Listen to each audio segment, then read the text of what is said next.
Hello everybody, it's Audrey. Long time no see for my long form videos anyways. I'm so glad you're here. I've had so many requests to start my long form videos back up. If you really want me to do so, make sure you are watching them, you're interacting, sharing, liking, all the things, okay guys?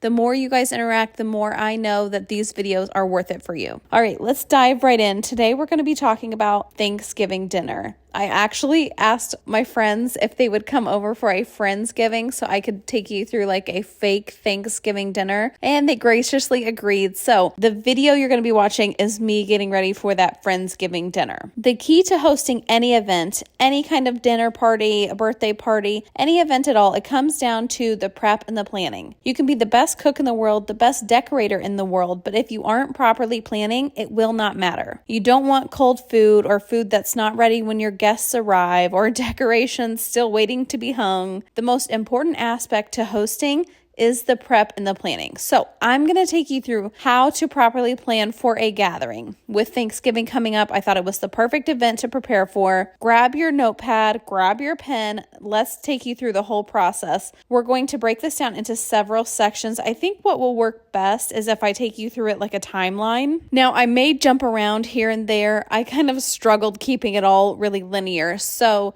just know I may be jumping around a bit. And one more note before we begin is the footage you see is not necessarily matched up with my words. It's merely just B-roll, something for you to look at. So if you're trying to follow what I'm saying along with the footage, they probably won't sync up. Both are helpful. It's helpful to see what I'm doing. It's helpful to hear what I'm saying. But again, they may not sync up. Just keep that in your head. So we're going to start planning for Thanksgiving about 2 weeks out. That gives us ample time. Now, we're not going to start cooking anything until about the day before, but we are going to start planning it at least 2 weeks out. So you need to finalize your menus, especially if you're having friends or family bring dishes. You need to know well in advance what they're bringing so that you can kind of build the menu around what people are bringing. That way you know you've got like a well-rounded menu. So about 2 weeks out, you're going to go through your menu. If you're doing decorations, this is also when you would plan and buy those as well. When we've got the menu, we're going to write it down. So your menu might look like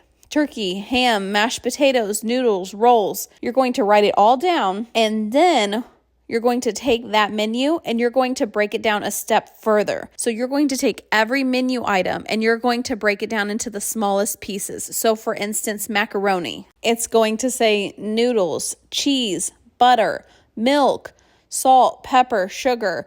All right, you want to make sure you're writing down every single ingredient for every single menu item. Why? This enables us to check the fridge and make sure we've got ample whatever we need to cook with. So, for instance, you may not always have a bunch of milk in the fridge, and so you don't think about writing it down for your groceries. Well, then it comes time to make Thanksgiving dinner and you don't have enough milk for the mashed potatoes and the macaroni. That's just an example. So we just want to make sure we're covering all our bases and there's no last minute trips to the store in a panic because we've forgotten something. So you're going to take your broken down menu and you're going to start working on your grocery list with this. Now, what I do, especially around a busy holiday like Thanksgiving or Christmas or something, I do 2 grocery runs. I do one a little further out than the event, because the grocery store won't be as busy then. And that's going to be your really non-perishable things like your cans of stuff or your boxes of pasta, whatever. Your turkey, because your turkey takes a while to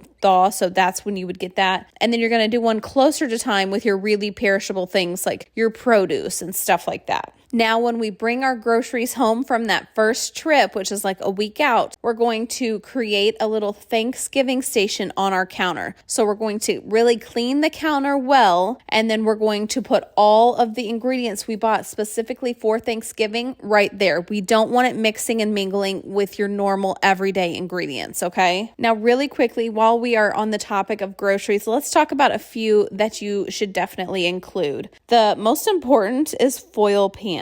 If you do watch the footage, you'll notice I'm using foil pans for everything. I am not concerned with having perfect serveware. I do have serveware and I enjoy using it, but if I'm hosting a gathering of 15, 20, 30, 40, 50 people, I am not going to be using the fancy serveware. I will use that in smaller groups, smaller dinner parties, but that is it. Why?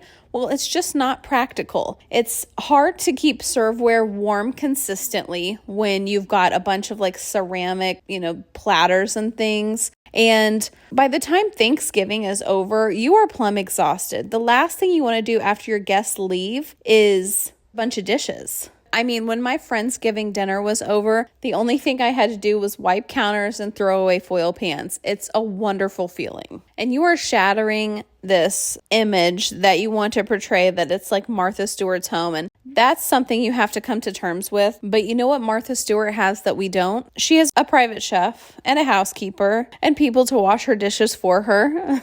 So you really need to lower your expectations on what you can provide and what this Thanksgiving dinner is going to look like. Okay, so like I said, this is not a linear kind of how-to. I'm going to be all over the place. So 2 weeks out, we've planned our menu. We've figured out what groceries we need. And then a week out, we've done our non-perishable or whatever you want to call it grocery run. Now we're still a week out, and the other thing we're going to focus on is cleaning, okay? Again, we are shattering that perfect image, but right before Thanksgiving is not the time we are going to be scrubbing our house top to bottom. It's just not. Baseboards are going to need to stay dusty and dirty.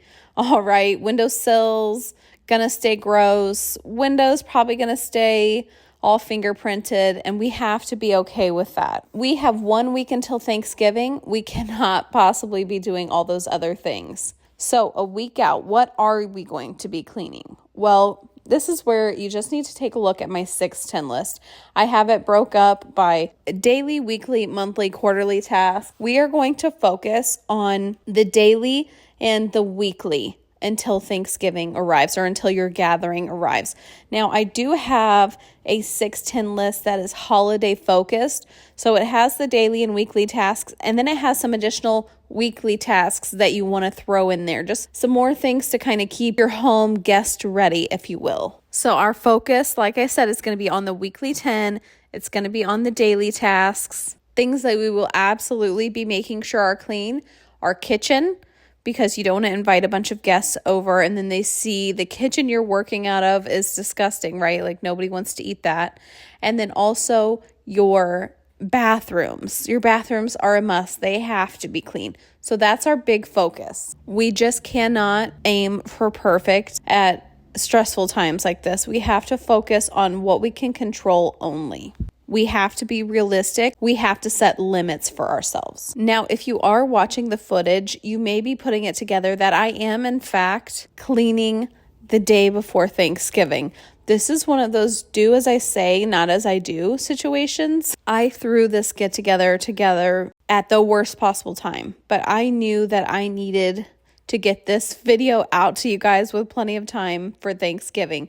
So I did not really have time to follow my rule on a week out clean. You'll notice my husband is helping a lot with cooking and cleaning. My kids are stepping in. And then let's go off on that tangent really quickly. If you have family members in your home, they need to be helping as well. And I don't want to hear any, well, they didn't agree to host Thanksgiving. I did. I don't care. God calls us to community. He calls us to service. And he doesn't call us to just sit on our butts and watch TV all day, okay? Everyone needs to be chipping in for something like this. And I don't want to hear, well, they don't know how to cook or clean. You tell them what to do and they can do it.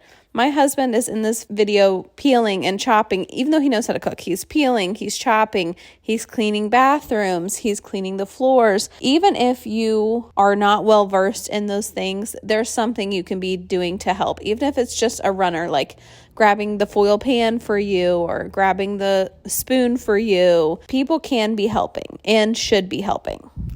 Okay, jumping back from that tangent, let's get back to cleaning. So, a really important step when cleaning is to clean out your fridge. When you're about to host an event or something, your kitchen needs to be pretty bare minus the ingredients you have for the gathering. So that means the week of, we're going to be sacrificing, okay? We're going to be doing a lot of deli sandwiches, peanut butter sandwiches, crock pot meals.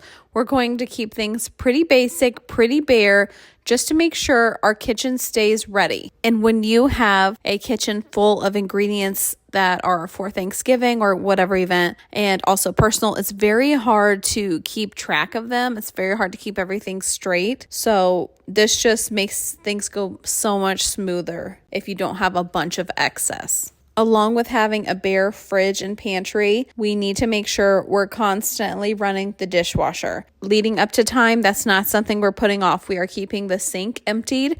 We are running multiple loads if needed of dishes every day. And then day of, absolutely, we are making sure the dishwasher is open and ready to be loaded. The most unappetizing thing for your guests is if they are coming into the kitchen to eat their meal and they see a sink full of dirty dishes or a sink full of dirty dishwater. Okay, I don't know where we're at. We've jumped around multiple times, but let's just go through it again. So 2 weeks out, we've got the menu. We've broken down our menu. We've got our grocery lists ready. 1 week out, we've got our first load of groceries ready, and we have started doing our cleaning. Our turkey is defrosting. We are being very diligent about keeping the place tidy, keeping that visual clutter to a minimum. We're following the daily 6. We're using the basket method. And now we have arrived about 2 days out. That's when we're going to do our grocery shopping, or I should say our final grocery shop. So now most of my work for a gathering is happening the day before. The day of, I am not doing a whole lot, okay? I'm not running around like a chicken with my head cut off. Everything is very calm. So the day before, we are going to cook as much as we can. And that brings me to my next tangent, which is having a very simple menu. Whenever I'm doing the majority of the cooking for a gathering, I keep it very simple in terms of dishes. Now remember, just because we're keeping it simple does not mean that our meals are not flavorful. It does not mean that they're not delicious. The compliments I get from my food, and I always make the simplest dishes. You really don't have to make these pretentious, over-the-top meals to get good compliments. So we are keeping everything simple, and we are cooking the day before. Now, it's important to note, we're not cooking everything the day before. We are only cooking what can be cooked the day before without losing the structural integrity of the dish. So, for instance, mashed potatoes, macaroni and cheese, those things taste just fine heated up. It doesn't affect their texture to be warmed up. I often will make stuffed peppers like I am in this video. Stuffed peppers are not so great when they're warmed up. So for those, we are simply going to prepare them, like get them all stuffed already, and then we'll just stick them in the oven day of. Now, we're obviously not making the same dishes, so this is your call. You're going to have to be the one to decide if you can cook something ahead of time. So we are at the day before our event, Thanksgiving, whatever. We're doing our cooking. It is very vital that you reuse as many pans as you can. So what I mean here is you can see, if you watch the video, you'll be able to follow this a little bit better, but you are going to, let's say you're making potatoes and you're making another starch, like noodles or something. You're going to cook your potatoes. When the potatoes are done, you're going to wash that same pot or pan and you're going to use it again to cook the next thing. So we're not trying to see how many dishes we can pile up in the sink. We are reusing what we can reuse. I hope that makes sense. It just makes the day before so much easier to manage if you don't have like a bunch of dishes waiting to be washed. Now, granted, like when I'm cooking and cleaning and stuff before, like my husband's helping me, so he's doing a lot of that, but still it's just nice to keep things as minimal as possible. And that brings me to another point, which is, as someone that lives minimal-ish, I own one set of pots and pans. I don't own a stock pot. I don't own any extra pans. Whatever comes in a set, that's what I own. And I think that's really helpful for a lot of people. You can get by with far less than you realize, okay? So don't think, oh, Thanksgiving's coming up and I'm the host, I need a bunch of, stock pots and things. You don't, okay? Plan ahead, cook ahead, and you don't need a bunch of excess pots and pans, all right? That's just another little helpful tip for you. So as you can see from the footage, I am planning what I'm cooking ahead of time so that it's a constant cycle. It's a steady stream of stuff happening in the kitchen. So if you saw my notepad that I had going on what needed to be cooked when, I had something going all the time. So we were peeling potatoes while we were boiling water for the pasta. And then once the pasta was done cooking, we moved on to boiling the potatoes that we were peeling. There's always something happening. So make sure you're picking your dishes or your ingredients to cook based on the flow, like what will work best. You don't want to be standing around waiting for the oven, waiting for the stovetop. And then also in terms of flow, if multiple people are working in the kitchen, this is just a good rule to have. It's something I picked up from Rachel Ray when I was a kid, but make sure you have a trash bowl on your counter. So as you're working, you can throw your trash, your scraps into the bowl, and then you can put that all away, to the recycle bin, to the trash can, to the compost, whatever, later.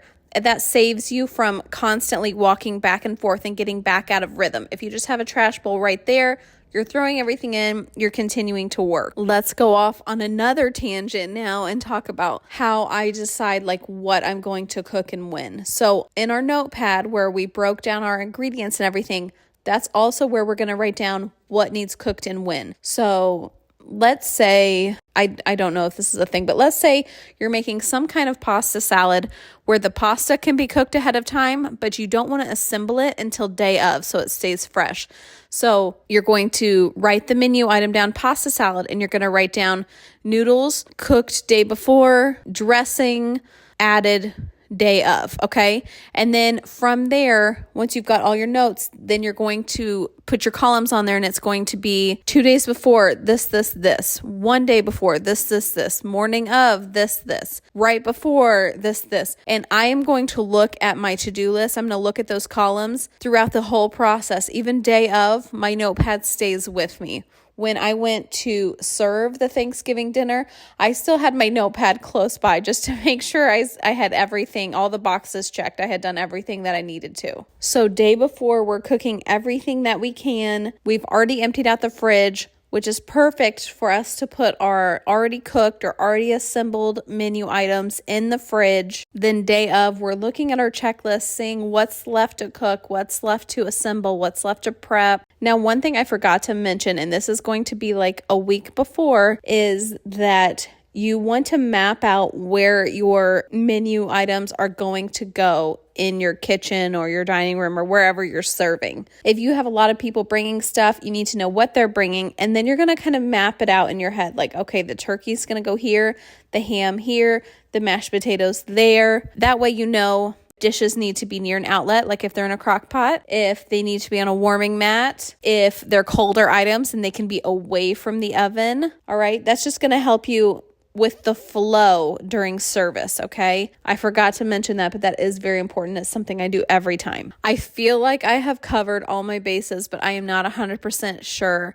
This is second nature to me, so it is hard for me to remember exactly what I need to remind you of. Like I said, I did have footage, so hopefully the footage helps you. Let me just try to go through the list again, and I'm just going to ramble a bit and kind of help summarize if at all possible. So what we're going to do is 2 weeks out, we are going to plan our menu and create our grocery lists. 1 week out, we are going to clean the house, and we are going to do our first shop. This is also about the time we'll go ahead and map out the kitchen, the service, so we can ensure that good flow. 2 or 3 days out, we are going to do our final grocery shop. And then about the day before, possibly 2 days before, it just depends on what you're cooking, you are going to cook the majority of your meals. And then, the night before, this is where you're paying special attention to make sure the dishwasher has been ran and emptied, so day of, it's ready to reload again. And then the day of, we're going to get up early and we're going to make sure we're doing everything that morning that we need to. And then, 2 or 3 hours before, we're doing anything additional that needs done. right before service. We're making sure we've done all the final little checks here and there. So hopefully that is a good guide for you to follow. Again, it was like tangent after tangent. I struggled making it really linear and cohesive for you. So hopefully you did take notes like I suggested and you're able to put that to use for your Thanksgiving meal. One more quick note, we prep and plan as much as we can ahead of time so that we make sure the food is ready for service when it's supposed to be ready, but also because unexpected things happen all the time when you're hosting a gathering, okay? And you can even see it here in this footage. I had like a coffee pot and it overflowed and went everywhere. And so I had to stop and clean up coffee. We had a few more guests than I originally thought. So I had to get some more appetizers ready and another side dish ready. And luckily, because I had prepped and planned ahead of time, I was able to just clean up when I had the mess, and I was able to cook a few more dishes in the morning with plenty of time to spare. Like I said, I wasn't rushing around or anything. If you found this video helpful, please like, please share, please comment. If you use these tips with your Thanksgiving meal, please share that with me. I want to know how it turned out for you. I want to know if there was anything different that you did that I didn't mention. Please let me know, guys. I'm really, really excited to help you rock these holiday meals or these get-togethers or whatever. And if you want me to keep doing my long form videos, please comment, please interact so I know that they are worth it. I love you all, and I will see you in the next video.